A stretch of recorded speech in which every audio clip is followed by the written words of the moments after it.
Hi Felicia, Hi Omkar. I have a doubt about cabin crew. Yes, ask me. The cabin crew job is to serve food or anything? No, that's a common myth. The main job is passenger safety. Safety? How? Before takeoff, cabin crew check करते हैं seat belt, emergency exit और life jacket सब verify होता है. What about emergency? They professionally trained in firefighting, first aid, evacuation, and handling the all type of emergency condition. If any passenger feel unwell They immediately provide medical assistance and handle the situation calmly. and during turbulence, They keep passenger calm and ensure everybody is safe. means they are not just for food service? Not at all. Food service is just a part of their work.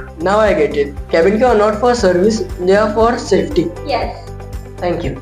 You're welcome, Omkar. For more inquiries, contact now.